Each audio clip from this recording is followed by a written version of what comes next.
Olá pessoal, bom dia, boa tarde, boa noite a todas e todos vocês. Sejam muito bem-vindos e bem-vindas a este que vai ser nosso primeiro momento, né? Aí tratando propriamente da sociologia.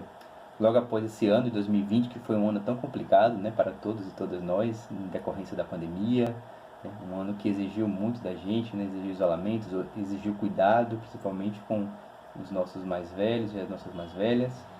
E agora estamos aqui, né? Retomando aí, tateando ainda esse mundo que é o mundo da educação online, né? Por mais que seja emergencial, por mais que a gente quisesse estar próximo um dos outros, esse momento exige esse distanciamento, né? E espero que a gente possa ter um conteúdo, um debate muito produtivo ao longo desse ano de 2021. E conto com vocês para isso, certo? Nesse primeiro encontro, nós vamos tratar sobre um tema, né, de uma forma geral, que é bem importante para a sociologia. E, particularmente, dentro das ciências sociais, existe um campo de conhecimento chamado ciência política, o qual talvez tenha esses conceitos enquanto algo basilar, né, enquanto base, né, com importância muito elevada, que são, né, os conceitos de poder, política e Estado, né? Antes de a gente começar a pensar sobre propriamente o que é poder, política e Estado, gostaria que a gente pudesse pensar o que é que vem à nossa mente quando nós falamos sobre isso. Não o que é poder, né? O que é que a gente pensa quando eu pergunto para vocês o que é poder. Quando eu pergunto o que é política, o que é que vem à mente de vocês, né? E quando eu falo o que é Estado, o que é que vem à mente de vocês. Porque veja, esses três conceitos, por mais que a gente, não gosta de política, professor, não gosta de Estado, esse negócio, por mais que você diga que isso não tem nada a ver com você, em alguma medida isso está presente nas nossas relações sociais. O poder, a política e o Estado permeia todas elas. E nada melhor do que esse momento de pandemia para a gente refletir o quanto o Estado, por exemplo, é presente em nossas vidas em alguma medida, certo? Então nós vamos começar, né, a aula de hoje pensando um pouco sobre isso e já de antemão resgato, né, uma discussão que vamos tratar logo na lâmina seguinte sobre senso comum e ciência. E será que alguém vai lembrar disso?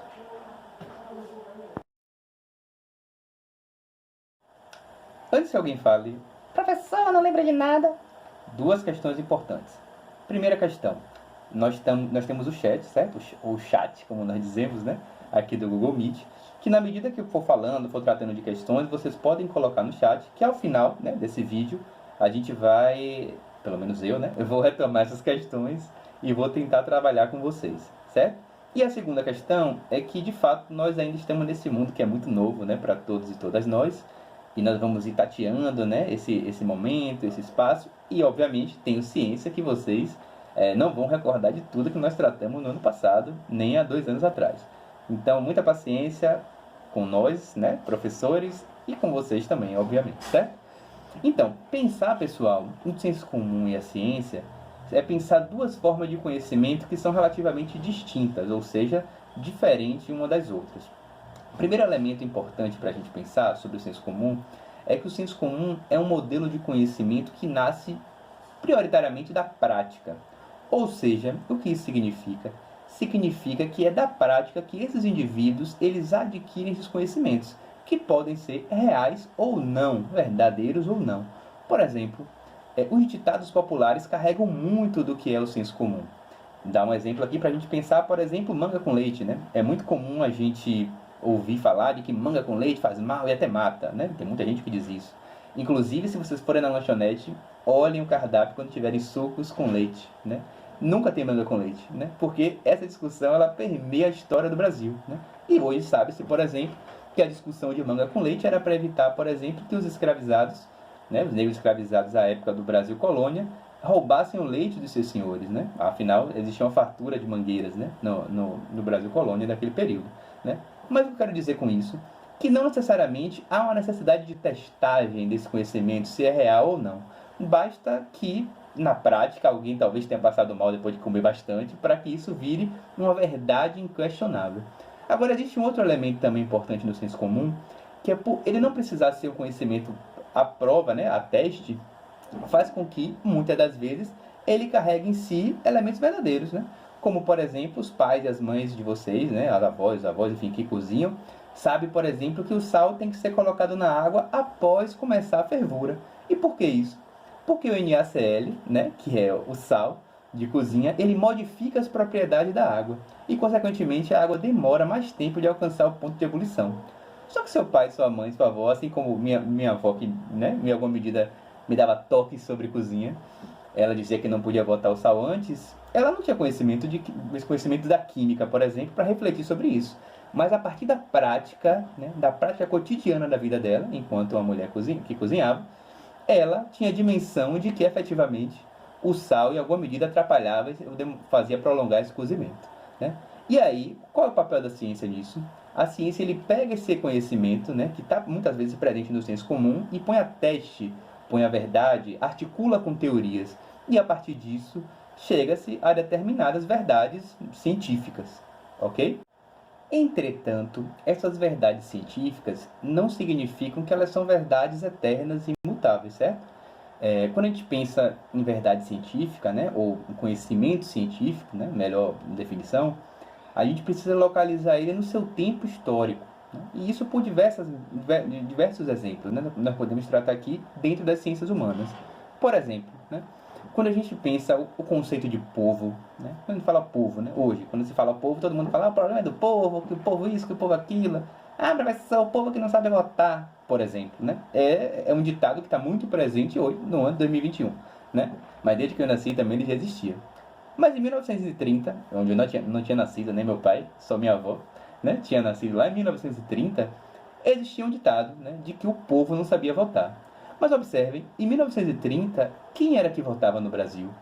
Votava-se, normalmente, as mulheres não votavam, né? Votavam homens, brancos, letrados e de posse. Ou seja, uma população minoritária no Brasil. E à época se dizia que o povo não sabia votar. Então percebam que esse conceito de povo ele vai mudando ao longo da história, né? O que era povo em 1930 não era povo que se estava lá na Revolução Francesa lá atrás e muito menos não é o mesmo povo que está colocado hoje no ano 2021. Um outro exemplo para a gente pensar a ciência de como esses conceitos eles vão mudando ao longo do tempo, basta a gente pensar o racismo, né? Que é um tema muito recorrente na nossa história, né? É recorrente até hoje, né? É debatido até hoje. Né? Mas o racismo, em algum momento, ele tinha um caráter científico, né? Existiam cientistas, né? Existiam estudiosos para provar que o racismo era, que na verdade não era o racismo, né? Mas que existia uma desigualdade efetiva entre homens brancos e homens negros, né? Entre pessoas brancas e pessoas negras. E isso estava calcado na biologia, né? Eles pegavam crânio de homens brancos, crânio de homens negros e tentavam provar que a partir daqueles crânios, né, existiam efetivamente diferenças entre pessoas brancas e pessoas negras. Obviamente que o raciocínio científico hoje não é mais validado, as pessoas não acreditam mais, né, no raciocínio científico, ele caiu por terra, mas em algum momento ele era tido como um conhecimento válido, apesar de, obviamente, não ser, né? E isso é importante para a gente pensar de como a ciência ela é posta à prova na história a todo tempo para se pensar essas questões. E retomando para o nosso tema propriamente da aula de hoje, a gente pensar o poder político e Estado é fundamental para a gente definir de fato o que é que significa esses conceitos dentro do campo da sociologia. Então, partindo para a conceituação propriamente, né, desses três conceitos, temos que o poder é a possibilidade de exercer influência sobre a conduta de outros em determinada relação social. A política seriam os meios pelos quais um sujeito ou grupo se organiza, exerce poder ou conquista. E o terceiro ponto, muito importante para a gente também, é o Estado, né, que é um modo específico de exercício do poder e a forma como se organiza o sistema político na maioria das sociedades modernas. Esses três conceitos são fundamentais porque mesmo que a gente negue, mesmo que as pessoas falem, não gosta de política, a política está presente em nossa vida todo o tempo. As relações de poder estão presentes em nossa vida todo o tempo. Nessa sala de aula online, né, nesse vídeo que vocês estão vendo, está aqui estabelecido também uma relação de poder. Como assim, professor? Vamos ver agora como se de fato estabelece as relações de poder dentro da nossa sociedade. Para falar de poder, eu vou convidar aqui um sociólogo alemão que é considerado, juntamente com Emile Durkheim e Karl Marx, um dos pais, né, um dos pais fundadores, um dos principais bases da sociologia do nosso tempo, que é o Max Weber. Na citação que eu trouxe para vocês, segundo Max Weber, o poder refere-se à imposição da própria vontade numa relação social. mesmo quando há resistência alheia. Ou seja, o Weber está dizendo que o poder ele permeia todas as nossas relações sociais. Né? E aí trago uma questão para vocês, e gostaria que vocês pensassem um pouco sobre tal, que é o seguinte: nesse sentido, todas as relações sociais que estabelecemos com o indivíduo, instituições e coletividade são relações de poder? Porque perceba, como o poder efetivamente é exercido, né? Ele é posto à prova, né, a todo tempo nas nossas diversas relações sociais. Por exemplo, a relação entre, comumente, né, a relação tradicional, né, entre pais e filhos, né? Aquela relação onde o pai, né, ou a mãe ordena que o filho faça e o filho tem que obedecer em alguma medida, né? Então, quando isso acontece, é uma relação de poder que está estabelecida ali. Numa sala de aula, por exemplo, mesmo que virtual ou online, né, está estabelecida aqui, em alguma medida, uma relação de poder, onde tem alguém, que supostamente sou eu, né, que detém determinados conhecimentos prévios para estar aqui discutindo com vocês. Por mais que vocês vão debater, que sejam bem inteligentes, vão propor um conjunto de coisas, o fundamental dessa relação é: existe alguém que detém um conhecimento pré-adquirido e que está aqui debatendo com vocês. Então, as relações de poder, elas permeiam todas as relações sociais, né? E isso está colocado tanto no âmbito individual, certo? Entre indivíduos, entre determinadas coletividades, como na sala de aula, ou mesmo enquanto no Estado, né? Enquanto o papel do Estado. E quando eu falo Estado aqui, por favor, não entenda o Estado da Bahia, o Estado de São Paulo. Entenda o Estado enquanto Estado-nação, né? Ah, professor, não entendi. Tudo bem, nós vamos ter aí um semestre inteiro, né, para discutir um pouco sobre essas relações sobre o Estado. Mas o que é fundamental captar aqui é o seguinte: as relações de poder, elas permeiam todas as nossas relações sociais, mesmo que, por exemplo, a gente não se dê conta disso.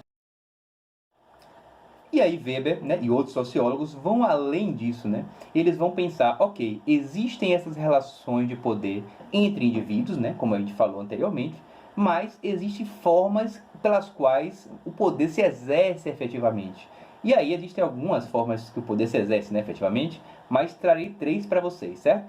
E aí vocês vão poder ver aqui do lado essas três formas pelas quais o poder se exerce. Primeiro, e não menos importante, nós temos o poder econômico, né? E aí, pela definição, utilização de bens e materiais como forma de exercer influência sobre a conduta de um indivíduo, instituições e sociedade. Um exemplo clássico, né, que está presente agora mais atual do que nunca no nosso tempo, é a relação entre patrão e empregado, relação entre capital financeiro e países subdesenvolvidos. O que quer dizer com isso? Que, por exemplo, nós, enquanto trabalhadores, nós não trabalhamos necessariamente porque gostamos ou porque queremos, mas trabalhamos acima de tudo porque nós precisamos pôr a comida na mesa, certo? Então veja, e aí, recorrentemente vamos trazer exemplo do nosso cotidiano tão diferente, né, que estamos vivendo agora com a pandemia, e a gente pensar que, por exemplo, determinadas pessoas são obrigadas a sair para trabalhar. Não porque elas queiram, não porque elas não queiram estar em isolamento, não porque elas não queiram se cuidar, não porque elas não queiram pegar ônibus lotado, mas centralmente porque no final do mês elas precisam voltar, ou no final do dia muitas vezes, com o dinheiro para casa para botar comida na mesa, né? Então essa relação do poder econômico é terrível porque ela não é uma relação somente individual, certo? Entre o patrão e o trabalhador aqui nesse caso. Ela envolve outras variáveis, né? Mas de todo modo, e para toda sorte, vamos pensar aqui nessa relação entre patrão e trabalhador, né? Como outra relação, por exemplo, é pensar que alguém acha que está fazendo um serviço demais e vai conversar com o patrão de que precisaria de um aumento, precisaria trabalhar menos. E ele pode falar simplesmente: beleza, você não quer trabalhar, então vai embora e toque sua vida, e que vai ter mais de 50 lá fora querendo ocupar aquele espaço, né? É uma outra forma, né, de um outro exemplo para a gente pensar o poder econômico. E outra, que aí lanço para vocês, né, não sei se vocês acompanham, são inteirados, mas imagino que são com certeza, é a gente pensar, por exemplo, a questão do capital financeiro com os países subdesenvolvidos, né? Existem órgãos multilaterais, como o FMI, por exemplo, que é o Fundo Monetário Internacional, que diz o seguinte: países subdesenvolvidos só podem aplicar até X% em educação. Ponto. Ah, mas vamos fazer mais investimento aqui no Brasil, fazer mais investimento aqui na Argentina? Não, acabou. É só essa porcentagem. Então, muitas vezes a gente pode ficar discutindo, né, a necessidade de mais investimento em educação, etc, etc. Mas, na verdade, existem outras relações de poder que envolvem instituições multilaterais, internacionais, né, que delimitam determinados investimentos. Ok? Um outro poder também que é fundamental para a gente pensar essas formas de exercício de poder é o poder ideológico, né? O poder ideológico, pela definição, consiste na capacidade de influenciar a formulação de ideias e práticas sociais para construir padrões de comportamento que reproduzam determinado modo de perceber o mundo. Trago alguns exemplos para vocês, né? Primeiro, os meios de comunicação de massa, né? E como assim meio de comunicação de massa? Por exemplo, a televisão, ela cumpre um papel muito importante na formação de opinião das pessoas, né? As pessoas, ao assistirem televisão, e aí independe do canal, muitas vezes elas lidam como se aquilo fosse uma verdade, né? E o poder ideológico, ele é muito presente na nossa vida, né? Poderia dar alguns exemplos, milhares, né? Mas vou pensar em um só, de 2017, que talvez vocês eram ainda meninas, mais meninos e meninas ainda de criação, quando se discutia a reforma trabalhista. A reforma trabalhista, quando se discutia, passava de manhã, de tarde e de noite, dizendo que a reforma trabalhista era fundamental para gerar empregos. Para quem não sabe, a reforma trabalhista tirou alguns direitos adquiridos dos trabalhadores e das trabalhadoras. Vou dar um exemplo só terrível dessa época, né, que continha essa reforma. Essa reforma dizia, né, com a reforma, se retirou uma cláusula seguinte, né? Se um trabalhador ele entra no ônibus e está indo para o seu trabalho, isso era considerado enquanto jornada de trabalho. Obviamente, né? Você está no ônibus, na condução, indo em direção ao seu trabalho. Se você sofresse um acidente, era considerado acidente de trabalho, porque efetivamente você estava indo em direção ao seu trabalho. Com a reforma trabalhista, isso foi retirado. Ou seja, se você sofre um acidente casuístico na vida, né, casual, você não tem nenhum tipo de remuneração, por exemplo, a partir do Ministério do Trabalho, certo? Porque foi retirado esse direito. Dentre outros direitos, como, por exemplo, a necessidade de negociação individual entre trabalhador e patrão, não mais via sindicato, né? Que aí fazia uma pressão coletiva e, obviamente, evitava determinadas perseguições dos trabalhadores, né? E hoje isso findou com a reforma trabalhista. O mais importante de tudo isso veio a reforma trabalhista, não houve geração de empregos, inclusive hoje temos mais de 14 milhões de desempregados no Brasil. Então, para a gente pensar enquanto o poder ideológico, ele cria uma falsa sensação, uma falsa ideia que efetivamente não existe, né? O Estado brasileiro, né, ele não deve ser encarado como se faz em querer, né? Tipo uma dona de casa que não pode gastar mais do que tem. A discussão não é essa, né? Quando nós pensamos em público, nós pensamos em investimento, né? Vocês, estudantes do ensino médio do Colégio Governador Roberto Santos, não são gastos, são um investimento. Daqui vão sair cientistas, daqui vão sair engenheiros, daqui vão sair professores, vão sair um conjunto de profissões que vão, em alguma medida, desenvolver o Brasil nas próximas gerações. Então, de forma nenhuma, por exemplo, a educação deve ser vista como um custo ou um gasto. Deve ser vista principalmente enquanto investimento. E por fim, não menos importante, tratar do poder político, né? E aí o poder político refere-se à possibilidade de uso da força como último recurso para imposição da vontade sobre determinada coletividade. Não se baseia somente na coação física, mas na produção de consenso acerca dos instrumentos que devam ser utilizados para impor essa vontade. E trago dois exemplos. O primeiro, o movimento pelo direito civil nos Estados Unidos na década de 60 e as reformas de base no Brasil em 1964. É importante a gente pensar essa relação do poder político, porque o Estado, né, é a única instituição que possui o monopólio legítimo da força. Como assim, professor? O que isso significa? Significa, acima de tudo, que o Estado é o único que pode utilizar da força física contra os seus cidadãos, né? E aí a gente pode pensar, eu coloquei aqui como exemplo o direito civil nos Estados Unidos na década de 60, mas a gente pode pensar, por exemplo, vocês super antenados acompanharam os levantes antirracistas nos Estados Unidos no ano passado, né? Nesses levantes existia uma força policial pesada nas ruas para bloquear e para impedir que houvesse as manifestações. Chegou-se, inclusive, né, o presidente Trump a invocar as forças armadas para irem para as ruas, né, para jogar bomba, para prender pessoas. Uma quantidade absurda de pessoas eram presas por dia nos Estados Unidos no ano de 2020, certo? Mas, por exemplo, um ano depois, com a derrota de Trump nas eleições, nós vimos que o contingente policial nas ruas era muito diferente do que tinha havido há um ano atrás, né? Tem uma foto bem interessante, que é uma foto que mostra a frente do Capitólio nos Estados Unidos. O Capitólio, né, é a sede do governo, lotada da Força Nacional, com as passeatas do movimento antirracistas se aproximando bem de longe, né? E outra mostra, inclusive, os manifestantes pró-Trump, né, supremacistas brancos na grande maioria das vezes, invadindo o Capitólio sem nenhuma reação policial, né? Então isso mostra, por exemplo, em que medida as relações de poder político estão estabelecidas ali. que muitas vezes esses próprios supremacistas brancos já estão envolvidos diretamente no corpo do Estado. Tem um conjunto de filmes que tratam sobre isso, né? Vou deixar no final da aula para vocês alguns filmes para a gente pensar essa relação de poder e tudo mais, para vocês poderem assistir em casa, se for de interesse de vocês, é claro, né? Mas eu tenho certeza que será. Pois bem, agora vamos falar sobre a política. Lembra que lá atrás eu falei que os conceitos eles iam mudando ao longo da história e por vezes iam tomando outras atribuições? Pois bem, a política é um desses conceitos.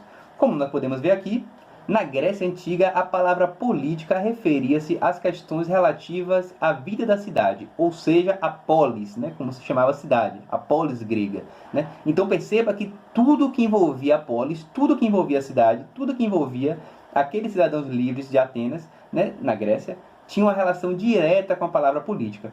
Essa concepção ela vai sofrendo modificações ao longo do tempo, e aí chegamos ao ponto B, né, que a partir das revoluções liberais do século XVIII, a palavra política passou a ser empregada para designar as atividades relativas ao controle do Estado. Pois veja, a relação ela muda de todas as relações sociais, né, que envolvem a cidade, para algo estritamente vinculado ao Estado. Né? Esse é um elemento importante para a gente pensar, que esses três conceitos, poder, política e Estado, eles não devem ser enxergados de forma distintas ou separadas. Normalmente eles estão intrinsecamente relacionados, e isso é muito importante para a gente pensar essa discussão sobre poder, política e Estado, certo? E mais uma vez, invocando aqui o Max Weber, vou trazer uma citação dele ao qual ele faz referência à política. Segundo Weber, Max Weber, a prática política significa exercer um papel de liderança no Estado ou na luta pelo poder, seja entre Estados, seja entre grupos dentro do Estado. Pois bem, observem que Weber, lá no início do século XX, em 1900 e bolinha, o Weber ele já discutia da importância do papel político. Ah, professor, mas eu não gosto de política. Observe que mesmo quando você diz que não gosta de política ou não quer se envolver com política, você termina tomando um posicionamento, né? O não posicionamento é um posicionamento, né? E, efetivamente, é um posicionamento para deixar as coisas como elas estão. Pois veja, isso passa por várias questões. Isso passa por pensar melhorias na estrutura da escola. Isso passa por pensar possibilidades de merenda dentro da escola ou de mais investimento na educação. Isso passa por melhoria no nosso bairro, né, como asfaltamento, como escada. Isso passa, inclusive, por pensar mais direitos para as pessoas que passam por discriminação racial, por exemplo. Tudo isso é se posicionar politicamente. E segundo Weber, a política é isso. A política é a necessidade de nos articularmos, né, para adquirirmos direitos. E vejam que esses direitos não envolvem direitos pessoais, individuais, o que eu quero, um carro, uma casa, não, nada disso. Envolve muitas vezes direito de uma coletividade, né, mais acesso a pessoas trans a vagas em trabalho, mais acesso de pessoas negras em postos de liderança nas empresas e no Estado. Então, pensem a política enquanto esse instrumento, né? Essa história de que a política não presta, a política não sei o que lá, serve a quem, né? Serve a quem dizer para que a gente não participe da política? Serve a quem dizer que nós não devemos ler sobre política, que nós não devemos estudar política? Porque política não é opinião, né? Política é análise, né? A gente vai, estuda e temos nossa opinião a partir disso. Mas não é uma mera opinião, é a partir de dados, né? E nós, enquanto aqui estudantes do segundo ano, super engajados e antenados na vida, nós temos que tomar esse direcionamento, né? Nós temos que passar a ler e analisar. E isso independe da direção ou da orientação política, né? Se a pessoa vai ser de direita, se vai ser de esquerda, pouco importa. O que é fundamental aqui é a gente pensar e refletir sobre a política como ela é de fato, não com base em achismo ou grupo do Zap Zap, correto? Para concluir essa jornada, né, que nós fizemos até aqui dos três conceitos, chegamos ao Estado. Mas observem que, assim como na vida, a sociologia e a ciência, né, como uma forma geral, existem vários olhares e várias formas, né, prismas de se olhar o mesmo fenômeno. Né? Trouxe Weber para a gente pensar a política e o poder, mas existem também outros autores que vão pensar e se debruçar sobre isso. Né? Mas trago Weber porque Weber tem um papel preponderante e importante dentro da sociologia nesse tema. Mas o Estado, por exemplo, existem posições extremamente divergentes no campo dentro próprio da sociologia sobre o que é o Estado e qual a definição do Estado, certo? Vou trazer duas para vocês aqui. Primeiro, vamos ler aqui a do Weber, novamente, né? Invocando o Max Weber. Né? Para Weber, o Estado moderno é a racionalização da gestão do poder, amparado por uma estrutura administrativa e burocrática composta por um grupo qualificado de técnicos que operam conforme procedimentos pré-estabelecidos e idealmente impessoais. Ou seja, para Weber, o Estado ele está além e acima das meras relações individuais.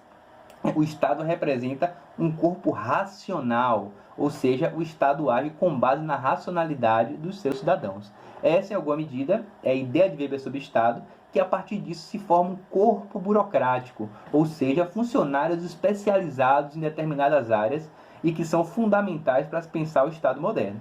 Em alguma medida, né, podemos dizer que Weber tem alguma razão. Né? A gente consegue pensar hoje o funcionamento do Estado a partir principalmente dos funcionários públicos. Né? Dos funcionários públicos que se envolvem nas mais diversas tarefas, né, dentro do Estado. Desde o corpo burocrático propriamente, até aqueles que se destacam para fazer determinadas coisas, né? Seja na saúde, seja na educação, enfim, né? Para a gente pensar aí um pouco o que é esse corpo burocrático do qual o Weber está falando. Numa posição relativamente diferente dele, né, nós temos o Marx, o Karl Marx, né, que aí viveu talvez uns 50 anos antes de Weber, né, elaborou suas questões uns 30, 40 anos mais ou menos antes do Weber, que diz o seguinte: o Estado é essencialmente classista, ou seja, representante de uma classe e não da sociedade em sua totalidade. Disto decorre que toda a classe que aspira à dominação deve conquistar primeiro o poder político para apresentar seu interesse como interesse geral. É fundamental a gente pensar a discussão de Marx, e assim, vamos tratar ele mais à frente em outro momento, né? Mas assim, a gente ouve muito mais falar de Marx do que a gente parte para ler o próprio Marx ou saber o que ele está falando, né? Mas fundamentalmente, no tempo de Marx, pensem o seguinte, pensem uma Revolução Industrial, né? A Revolução Industrial ainda é recente e está ali no seu pleno desenvolvimento. Crianças de 5 anos de idade trabalhavam durante 10 horas dentro de uma mina de carvão. Exatamente, né? Crianças de 5, 3 anos, inclusive, trabalhavam junto com seus pais dentro das minas de carvão. Né? Trabalhavam nas fábricas, né? Trabalhadores trabalhavam 20 horas por dia. Jovens como vocês, por exemplo, trabalhariam 16 horas dentro de uma fábrica, certo? Inclusive vocês, jovens, receberiam menos que os homens, né? Mulheres receberiam mais do que as crianças e menos do que os homens, né? Em alguma medida isso permanece até hoje, mas estava isso na base do desenvolvimento capitalista. E o Marx via esse conjunto de contradições, né? E o que o Estado fazia? Qual o papel do Estado naquele momento? O papel do Estado naquele momento era fazer, primeiro, né, vistas grossas, né, a essas relações capitalistas, né, que se desenvolviam naquele momento, né, não sair em defesa dos trabalhadores, muito pelo contrário. O Estado ele se colocava muitas vezes contrário aos trabalhadores, né? Se os trabalhadores, por exemplo, parassem uma fábrica e falassem: não aceitamos receber aqui R$100 do mês, né? Nós queremos um aumento salarial, né? O Estado mandava as tropas, mandava a polícia abrir fogo contra os trabalhadores, né? E esse era o papel do Estado naquele momento. E por isso que o Marx ele tem essa relação, dessa definição, né, de Estado bem distinta da de Weber, né, e fruto do seu tempo histórico, né? Só que essa relação do Estado ela vai se desenvolvendo ao longo do tempo, né? E aí vai ser assunto, né, conteúdo para os nossos próximos encontros, pensar efetivamente que Estado é esse, né? Como o Estado se desenvolve, né? O Estado ele existe até hoje, ele existe desde sempre, como está colocado para a gente hoje. O Estado sempre foi isso? Será que o Estado sempre foi colocado enquanto esse vilão, enquanto algo a ser destruído, enquanto algo que deve existir cada vez menos? Quem propôs isso inicialmente, né? Essas e tantas outras questões vão aparecer, né, no nosso conteúdo do segundo ano, do ensino médio. Vocês vão sair bem espertos, mais do que eu, inclusive, que não sou tão esperto assim, mas certamente vocês sairão brocando desse momento. E aí é isso, né? É um momento a gente pensar em questões, em dúvidas, quero ver as anotações de vocês e seguir para o debate, ok?